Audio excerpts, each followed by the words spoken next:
Hello guys, welcome back to my channel, and today we are going to discuss about data collections in Python using sets.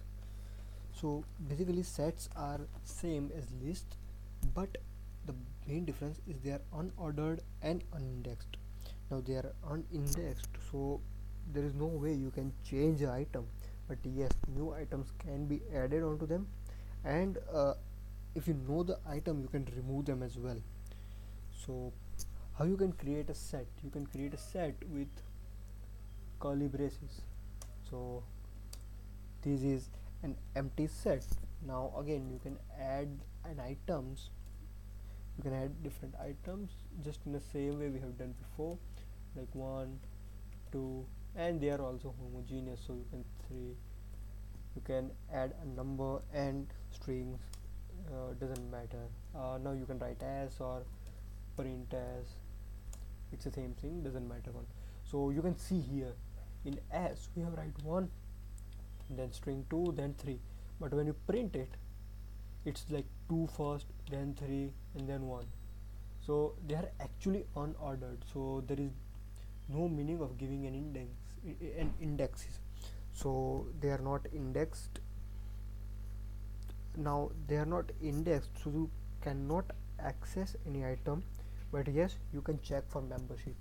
So when you write 3 in s, it's true because yes, 3 is present. 1 in s, no, it's not present, but yes, 1, which is a string, is present.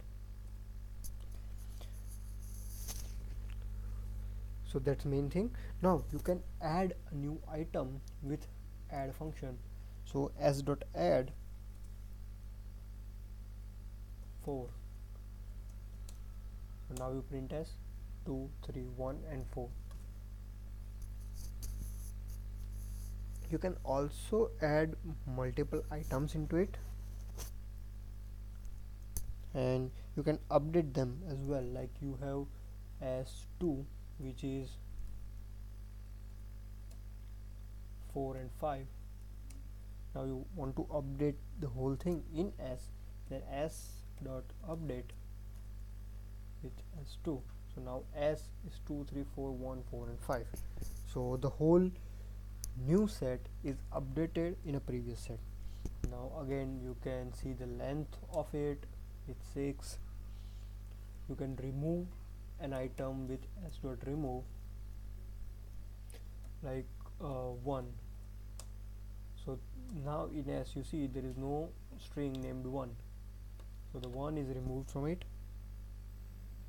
Now if you have a list which is 1 2 3, then that list can also be converted into set directly with s1. We don't have s1. Okay, s1 is equal to set of l.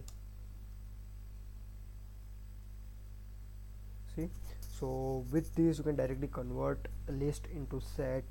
Now probably you can do this as well, list of s1, then that set is converted into list.